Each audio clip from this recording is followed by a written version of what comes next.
Well, what are you doing, girls? That one there is silly this morning. What do you think I got? I ain't got nothing for you. Look at that one. She's silly.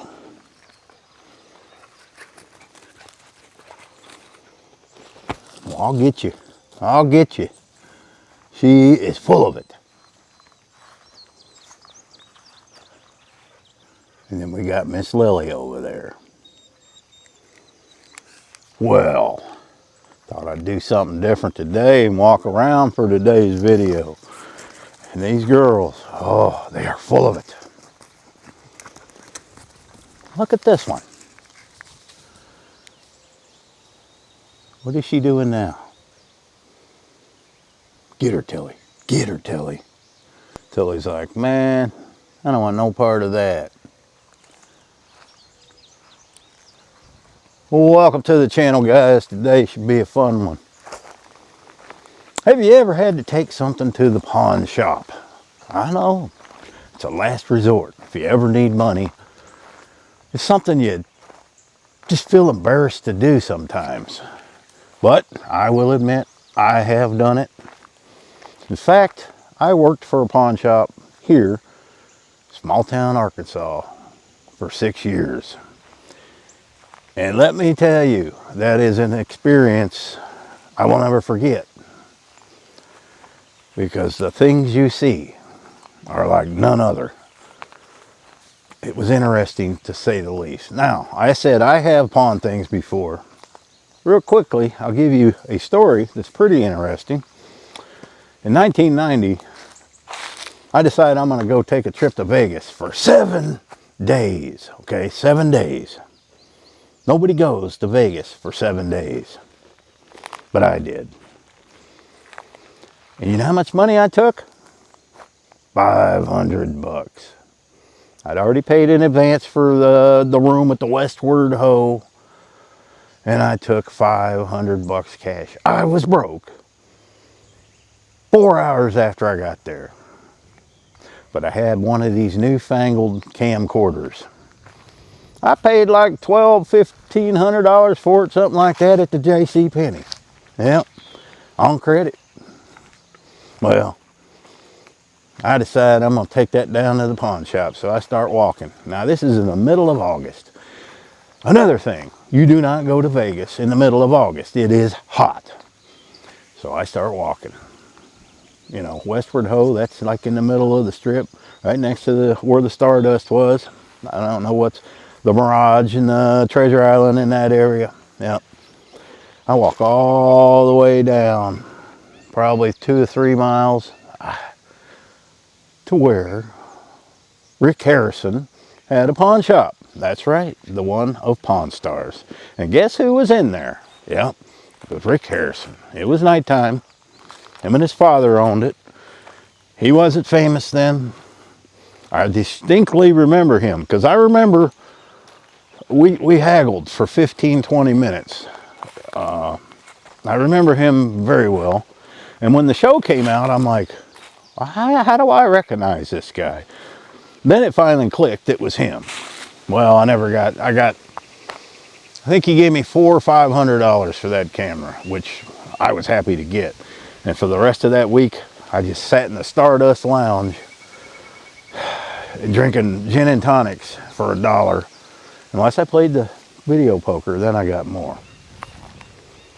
I got them for free, I guess. I don't know. Look at this girl.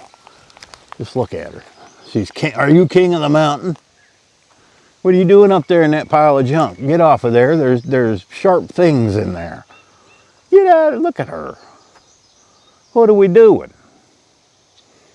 Oh, that deer's been hanging out over here. Get down from there. How these dogs get into some of this stuff and don't get hurt is beyond me. Look, Millie, get out of there. I don't want her to get scared or nothing. Look at her. She's like, you're stupid. I got to weed eat, guys. I got to weed eat bad. I'm letting this stuff get away from me. All right. So the 6 years I spent here at the pawn shop was, to say the least, interesting. Some of the things people try to pawn and do pawn. Now you got to understand,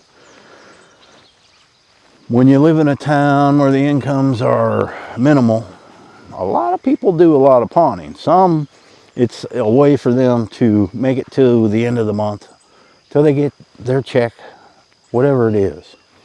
We had one lady would bring in almost her entire household, vacuum cleaner, crock pots, things like that. Wouldn't get much for them, but we knew every month she would come and get everything back and pay us.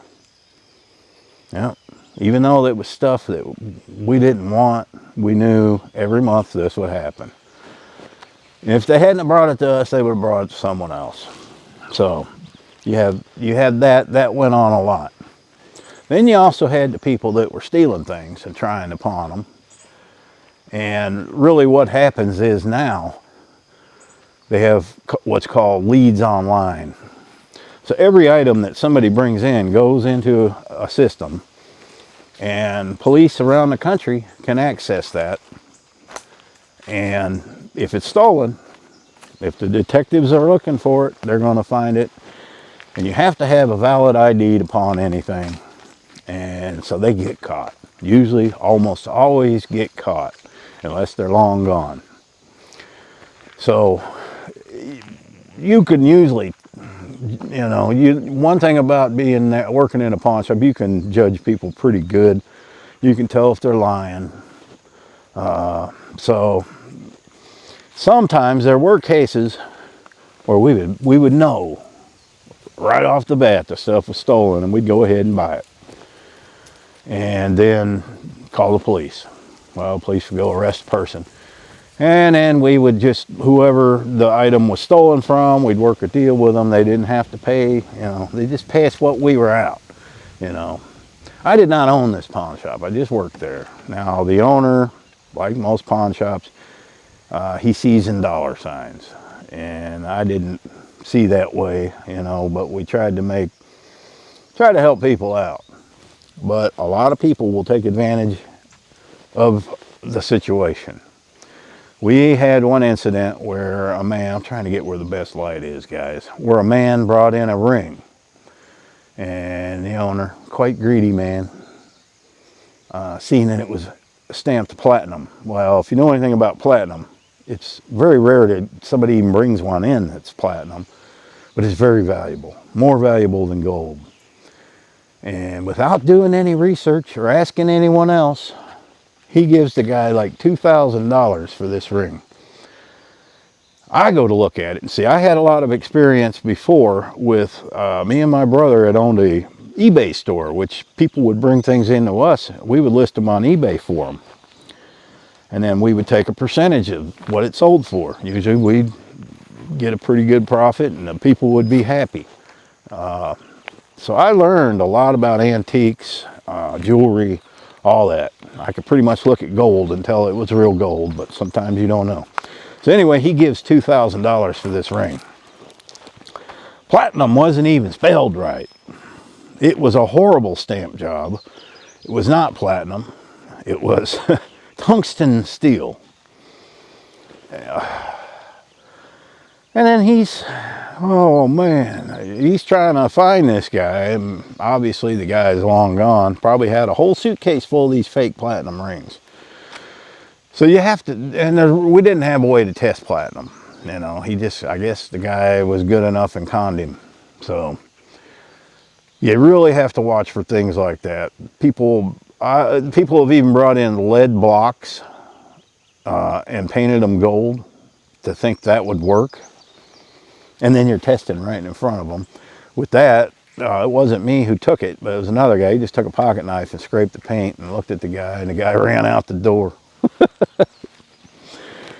Had some people bring in some cockatiels. The owner would give money for anything. I ain't kidding you.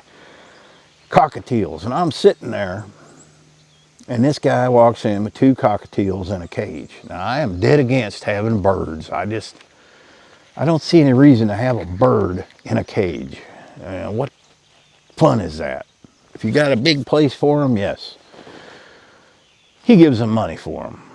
And I'm shaking my head. I'm like, I know, I'm going to be the dude that ends up taking care of these little bastards. Sure enough, I was. So I'm out there, and every day, it was, you know, summer, we'd bring them outside and put them on the sidewalk with the other stuff for sale. I'm going to clean their cage. So I'm in there, and one of the little damn things fly off. It ain't coming back. It ain't coming back. So you got a pair of cockatiels, the other one left. Guess what happens? Yeah, they're supposedly the mate's gonna die now. Get out of that fire pit. There's nails in there. Oh, these girls. You just want to get in trouble today. That's all you want to do. You're full of it and you want to get in trouble. Come on, I'm gonna walk you girls out of here because I gotta babysit these girls. Come on, girls. I don't know where they're at. Where was I at? Cockatiels. Yeah, one flies off. So a few days later, a lady comes in, you know, that other cockatiel sitting in the cage. It's morning. You could tell. She says, well, I'll take it. And I guess it died a couple weeks later. So I told her, don't take stuff like that. Don't take live animals anymore. Oh. As I said, we would put things out on the sidewalk. People would drive by, see these things, you know. Very rarely sold much of it. We had a motorcycle, a pretty nice motorcycle out there. Somebody brought it out that morning, left the key in it. Well, it got stolen. So I get on the camera system and I see it take place. The guy gets on the motorcycle, acts like he's looking at it, and then he pushes it down to the end of the road and gets on it and starts it. And we find it 3 days later, you know, laying down in a field. And the guy had just got out of jail. The detectives, I froze his face. I mean, he wasn't shy of the cameras. The detective said, we just let him out of jail. He came out of jail, walked right over, stole the motorcycle and left. Well, they caught him again. There's a lot of that kind of work. We would also sell cars, so we had thefts at night from the cars. I'd have to go through the camera systems. One night, a man shows up with a child about 6, 7, maybe 8 years old, and he proceeds to steal a radio out of one of our vehicles, and he puts it in a bag and he makes the little kid, right there with the kid, makes the kid carry it. Found him, busted him. I was in charge of the car sales. He also had a used car dealer license. I would be totally honest with these people. If it was a piece of junk, I would tell them. And I did very well selling these cars. And I would put GPS units in them because you can't trust people, right? So that way, if they didn't make their payments, I would know where it was to go repo the thing. Well, one guy took one up to Wyoming. And when that happens, you have to search around. You got to find somebody that'll go do it. And then you got to give them a cut. So I found an auction service that would go repo it. I knew where it was. And we ended up losing big time on that. But the guy didn't get away with keeping the vehicle either. Wow, look how this has grown up in just the last month. This is crazy. I got to get out here and weed eat. This is the graves. This is the land that I just cleared. Man, it's going to be some work for the next few years. You can see these trees are starting to come back. Can't let that happen. I'm getting off subject. So that was one aspect of the business, and we would also give loans on cars. And we had a big yard we would park them in. People would try to cut the bolt, get bolt cutters, try to cut the lock, come in and get their car in the middle of the night. They didn't succeed. One person brought in a vehicle, I'm not lying here, brought in a vehicle to pawn. Now, usually when you go to sell a car, you want to clean it up real nice, vacuum it out, shine it up. No, that don't happen here. They just bring it in with the dirty diapers and the trash and the McDonald's bags and everything in them. I ain't kidding you. And they smell nasty. Smell like a nasty sock that died 100 years ago. Can a sock die? I don't know. But this one particular car, they didn't pick up. Okay. Now it's illegal in Arkansas to do title loans, so you have to take possession of the vehicle and the title. That way, if they don't come back, and the title has to be signed over to us, that way if they don't come back, you can sell the car, get your money back out of it.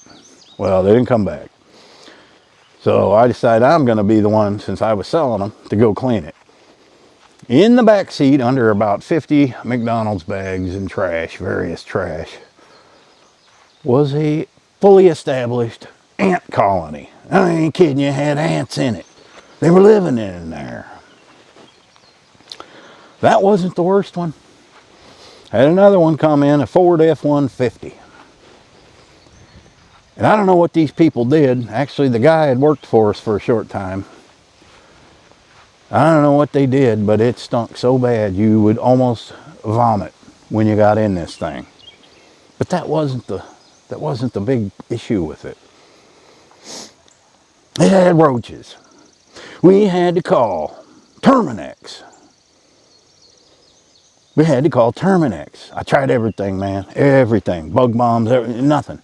We ended up having to call Terminex to get rid of the roaches in the truck. In the cab of the truck. We ended up selling it back to the guy for a deal. Because nobody else would buy it. We never could get rid of the smell. And then when they sprayed the stuff to get rid of the roaches, that mixed with the old smell. And it was awful. It was just awful. Another thing that happens, people will bring things in. A diamond ring, engagement ring. That is, people get rid of their wedding rings and engagement rings. Well, I paid $1,500 for this. I'll give you $100. But them's 4 carats of diamonds, and them diamonds are not valued at all. The only thing pawn shops look at is the weight of the gold or the weight of the silver. If it's got diamonds, they don't loan on that. Diamonds are worthless. It's one of the most worthless investments you could make. Yeah, we save up a bunch of diamonds. We call a diamond buyer and we could sell them. But rarely do you get decent looking diamonds in a place like this. You just don't. So that would make a lot of people angry.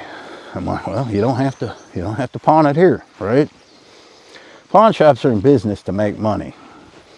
And if you paid $500 for an item today, brought it in the next day, you might get offered $100 for a loan.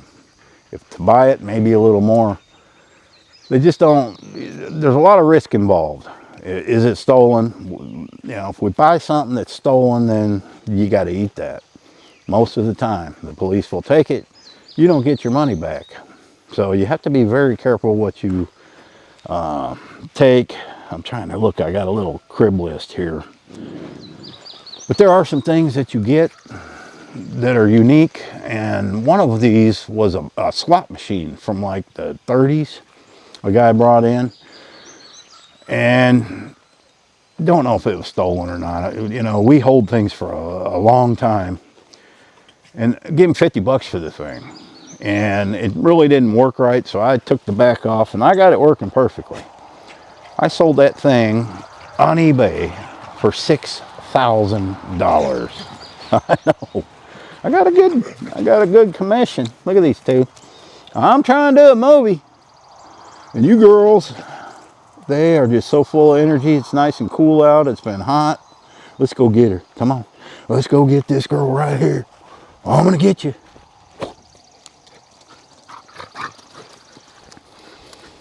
It's been a while since they've been in a movie. There's Miss Millie. For those of you that know Miss Millie, how she showed up here all starving and oh, yeah, they love each other. Oh, I know, Lily, you want to play. Look at Lily. We're just getting off track here. Hey, just a little kind of different kind of video. I gotta cut these trees out of here. I've just been slacking, man. So that is some of the stories about working at a pawn shop. Did I miss anything? You know, I gotta write stuff down. One last final story. Now, the owner, he's passed away. But he needed, shortly after I started there, I think it was 2013, He needed a bypass heart surgery.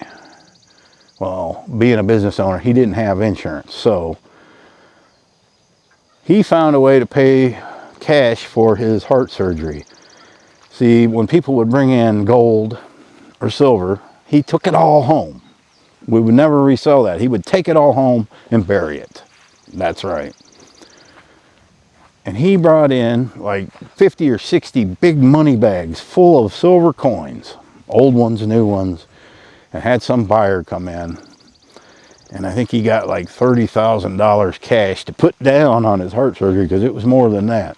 He worked some deal with the heart surgeon. If he paid cash, it would be a certain price. He got it way down there. And so he went and got his heart surgery, but that's how he paid for it. And when he passed away, he had told my brother where he buried all the gold and all that. So we told the new owners. They'd already known. They'd already found out. So they went, and I guess, and they dug up all the gold, the silver, and all the things he had buried around the property where he lived. So you see, hoarding got him nowhere. And this guy was a massive prepper. He had barns full of, he would go to the military surplus auctions, government auctions, and buy truckloads of junk. I don't know how many times I had to go to Oklahoma City to get a truckload of junk. And he would hoard it. Medical supplies, army surplus, and in the end, somebody else has to end up getting rid of that stuff. So I'm glad it ain't me, because there is a ton of it. He actually bought like a truckload of U.S. Army coffins from Vietnam. Aluminum coffins. And we actually buried his dog in one of those. Well, I didn't. The new owner of the pawn shop, they buried his dog in that. I loved his dog, man. That dog loved me, and he'd come here, and I'd babysit him when he went out of town. But I don't know, guys. If you enjoyed this, give me a like, give me a subscribe. Hey, man, I got memberships if y'all are interested. I don't have PayPal links or wish list or any of that. But if you want to help support the channel, I got some cheap memberships. I don't really do much with it. Maybe I'll change that. Thanks for watching. Happy trails. What in the name of Colonel Sanders is going on over here?